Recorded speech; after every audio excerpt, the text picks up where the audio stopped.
and he's going to look over his material.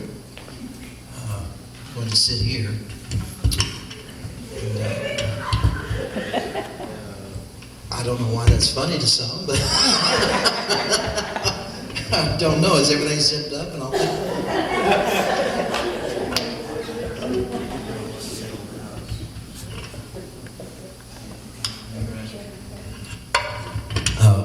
Okay. Okay. We're going to use our handheld mics, everybody. We're not mic'd up for like you might see on the Mike Douglas show. If you even see the Mike Douglas show anymore, it's not. It hasn't been on in years, has it?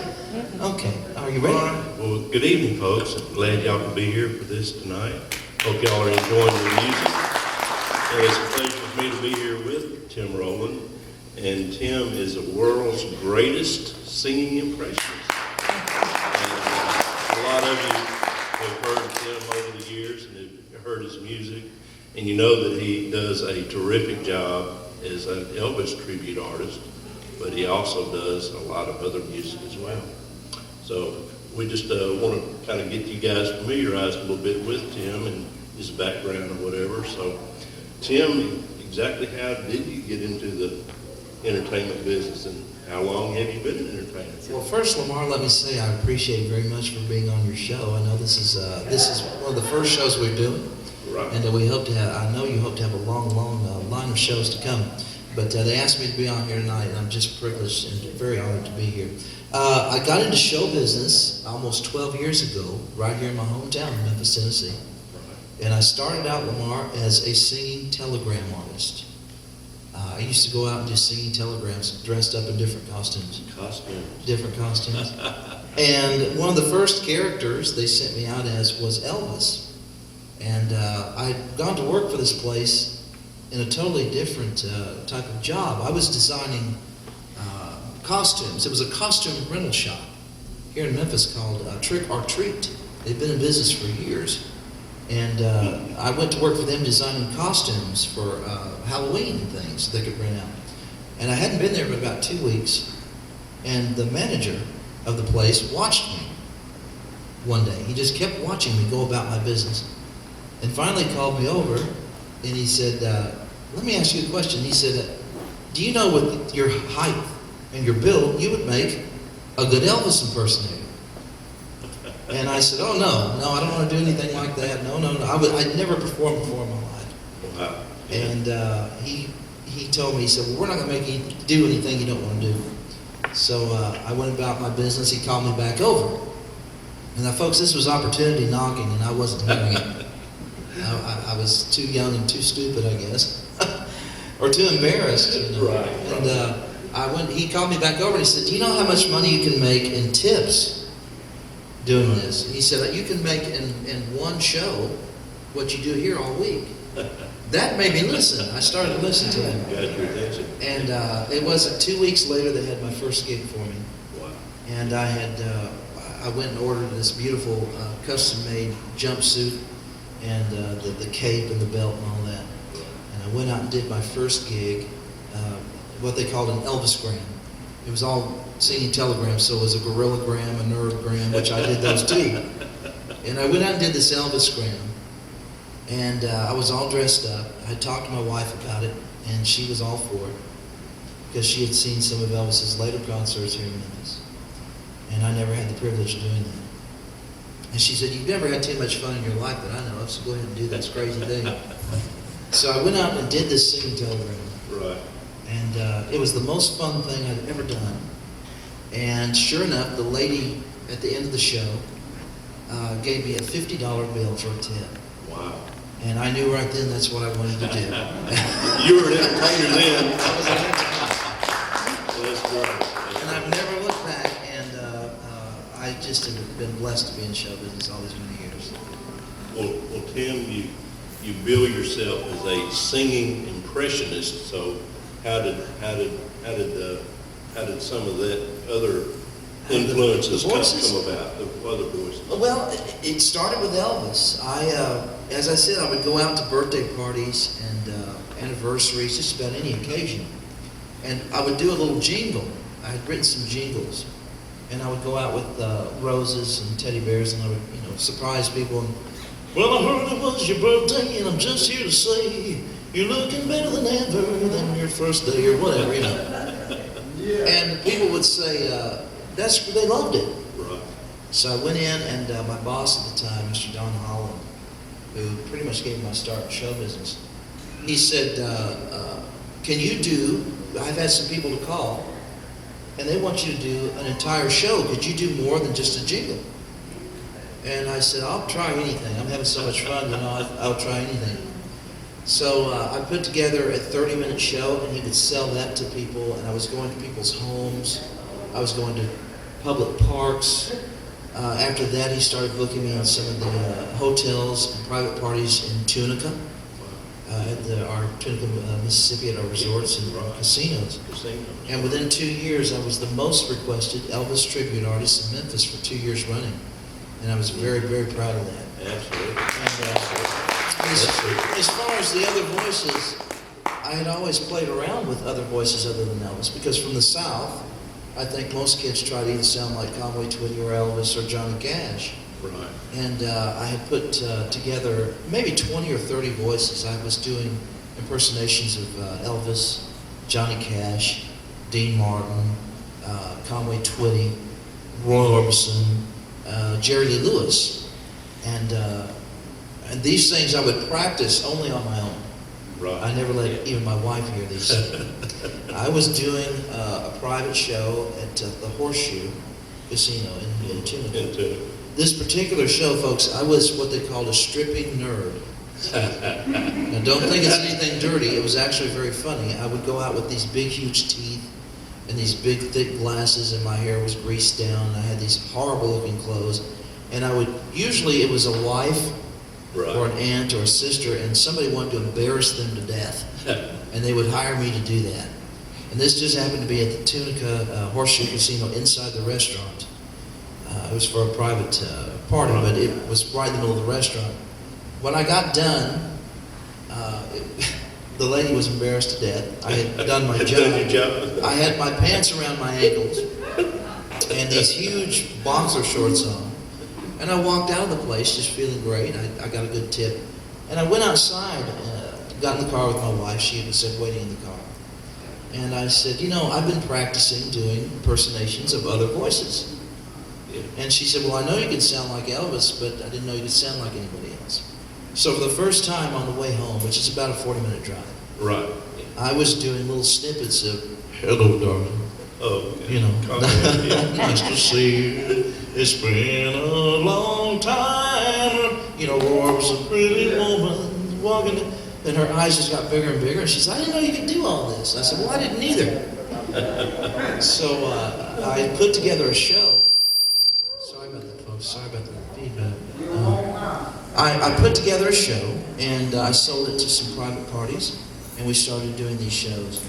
And I fell in love with doing impersonations. And doing just an Elvis was not enough for me. I wanted to do all these impersonations, and it grew and grew. There were some impersonators out in Las Vegas. Danny Gans and some others. Rich Little, you've all heard of Rich Little, I'm sure. Yeah. And they were doing 150 or 200 different types of voices. And I knew if I was going to be successful, I had to do all the voices they did. So I went and got all their information. And I thought, if they can do these voices, I can, because I'm already doing 20 or 30. So I looked at their list of voices that they did. And for instance, it'd be John Wayne. Well, I know I can do some John Wayne. That if they can do it, I can do it. So I did some John Wayne, and I loved it. The next voice might be Jimmy Stewart. Well, I said, well, if I can do these other things, well, I know I can do some Jimmy Stewart. I'll tell you what, folks. Have you heard about the plastic surgery they're doing to all the entertainers out in Hollywood these days? They're all getting all these different types of things done to themselves to look younger. And the big thing out there is Botox. Have you heard of Botox at all? Yes, I have. Well, they shoot this stuff in their forehead. And they can't laugh, they can't frown, they can't move, you know. Well, folks, I hate to say this, but I decided to try it myself. You know, I'm getting a little bit older these days, so I went and got some Botox. But they gave it to me in the wrong place. They gave it to me in my rear end. You know? And then they tried to cover the whole thing up. They said it was a new procedure. It's called Botox for your buttocks. Very good, very good. So we're hearing of other voices you've been doing. So what do you have in your repertoire right now? 50 or so? What do you do? Well, at one time I got up to 180 voices. 180. And that included everybody from Bugs Bunny to Henry Kissinger to Bill Clinton. Wow. To President, you know. But what I found, Lamar, is that unfortunately there aren't many character actors in business today that have such a rich voice. You know, back in the day, they had John Wayne, they had Jimmy Stewart, they had Walter Brennan at one time. You know, Walter Brennan had such a great voice, and he'd get aggravated and he'd go up real high. You can't do that. And all these great character actors that people have forgotten. Right. And when I started booking myself in the nightclubs around around our area, I would do the singing impersonations, which I distinguish between singing impersonations and speaking impersonations. And I would sing and do Elvis and Orbison and Jerry Lee Lewis, and people loved it. But when I would stop and do the speaking impersonations, like as I just did, Marlon Brando and Jimmy Stewart, they just, no matter how good it was or how funny it was, people have a short attention span these days. And they won't, it just doesn't absorb. They have to have you in their face singing all the time. So I kind of dropped the speaking impersonations in favor of doing more singing impersonations. And when I was singing, it was okay. So after a while, all these voices I had practiced got a little rusty. And only recently have I started to practice these things again, as you've heard them tonight. And, hopefully they came out okay. I don't know. Let's get back to the Elvis, because Elvis is an extremely big part of you. Do you think you look like Elvis? What do you think? A lot of people probably think you do. And is that something you're trying to achieve? Oh, that's a very good question. No, I don't think I look that much like him. That surprises me. I thought you were going to say you do. I think I'm what they call a reasonable facsimile. And I do my show right down the street from Graceland. And most of our trade is the tourist trade. They come to see Elvis. And Graceland. And Graceland and everything that is Elvis. And when they come to see my show, they expect to see somebody who's reasonably looks something like him and it sings like him. So, but you have to understand, Lamar, and Elvis Presley was blessed at birth with beautiful features. He really did. He was a very handsome man. And he had a much better nose than I do. And I don't want to have the surgery, so I think I'll just get by with my nose. But I think I can pass. But, you know, there have been a lot of movies and TV shows about Elvis Presley that I personally didn't think that the actor they chose really looked like Elvis. But they did such a good job at portraying Elvis, it made you believe. So as long as I can make people believe, and use and do the voice and be as kind to them as I can, and which is basically by nature I am. You are. I think I can make them believe, and but there have been many performers, and I think people forget this. There have been many performers who have adopted this type of look. There was Wayne Newton, and Engelbert Humperdinck, and some others that had the black hair, the pompadour. So I'm in good company, There you go. And You are. so, Yeah. I think I get by. You do extremely well. Extremely well. I mean, when you have people stopping you outside on the street and saying, Elvis, Elvis, you know, Well, that tells us. They're bill collectors. Oh, They're just after the right. They don't care what they call them. Well, Tim, you were in the Branson market. You were up in Branson, Yes, entertaining, performing for 4 years. Was it? 4 years. So what was that? What was that experience like? What was Branson like? I believe I asked earlier, has anybody been to Branson? Has anybody been to Branson? You have? Yeah, okay. I was there for 4 years, as I said. Right. And if anything I took away from Branson, Missouri, it would be a great show business education. There wasn't a lot of money to be made, actually. Right. I got a great lot of experience there. I met some fantastic entertainers. I worked with some great entertainers. Irma Williams was one of them. I'll never forget. Irma Williams, I don't know if you know who this is. Irma Williams is one of the greatest, or the greatest, John Wayne impersonators I've ever seen. And he actually had been in some commercials where he doubled for John Wayne. And he'd been in some movies where he doubled for John Wayne. And he was very good friends with the remaining family of John Wayne. They knew him very well. He was always in the Rose Parade in Pasadena as John Wayne. And there was many aspects, I single him out. There was many aspects of this man that I learned from. And wherever you saw Irma, he was in character. Right. He would wear the John Wayne clothes, and the John Wayne hat, and the John Wayne scarf, and the only thing that he didn't wear out in public, and he would have if it was legal, was the 6-gun. I used to meet him in Walmart all the time. Right. And it was my favorite little joke with him, he and I, whenever I would sneak up on him.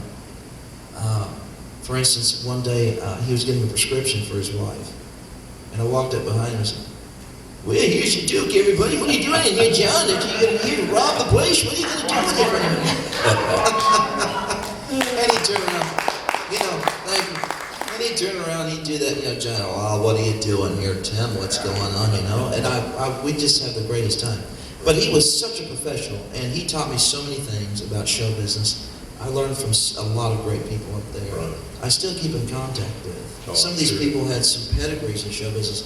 They've been on Hee Haw. You remember the TV series Hee Haw that we all watched? Yes. They've been on that for years and performed in other great venues. Yeah.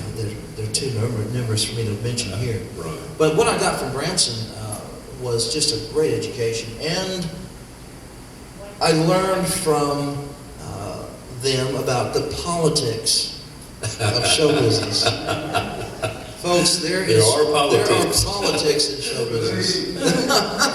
Right. You will get, I hate to say this, it's probably wrong of me to say, especially at Christmas, but you will get stabbed in the back so fast that you've got to watch real close. And I learned that too. Well, Tim, let's move on from Branson. Let's move back to Memphis. And you've been back in Memphis for several years now. 3 years, yes. And so, where are you performing now? What venue are you in right now? Well, I've been very blessed. I'm in a place I mentioned earlier during the show. It's called the Rock and Roll Cafe. And they've been in business for a very long time. And I work under some great people, Daryl and Steve Shanks, Tori. It's right down the street. It's just 4 blocks away from Graceland. It's on Elvis Presley Boulevard. Right. It's the property that it's on is actually owned by Elvis Presley Enterprises. Right. And a lot of people don't realize that the company that owns most part of Elvis Presley Enterprises is an entertainment company called Apollo, and they own Dancing with the Stars and American Idol. Right. So I work through them. Mm-hmm. They're fantastic people. And it's just, I've been there for almost 2 years. This March will be 2 years. And I have built such a fan following there in a short time. Yeah. And you've seen the show. I have seen the show. And excellent show. met some great people up there. Right. And the future just looks great. They just started I don't know if you've heard this or not locally, but Elvis Presley Enterprises just started a 5-year, multi-million dollar project. Oh, yes, I did hear. Yeah, down there. yes. So everything's going to be leveled, including the Rock and Roll Cafe. Right. And then I'll be on the corner with a tin cup performing for you as you go by. But no, we're actually going to be moving to a bigger facility. But what they have in mind after 5 years is going to equal Branson or Atlantic City and even Las Vegas. It's going to be fantastic. Right. So we're very excited. I'm on the bottom floor of that, Ground going up to floor, the top of it. coming up with it. Yeah, the very That's first great. stages. That's great. Very exciting. Well, just another question or two, and we want to let these people hear some more music. We'll get back to the music. And he's going to sing it for you. Right, right. You don't want that to happen tonight. Trust me, you want Tim to sing tonight.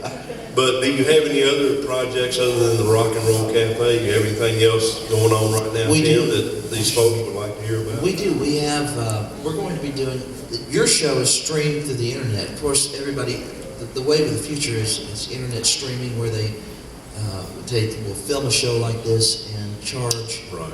a certain price for you to watch it via your computers.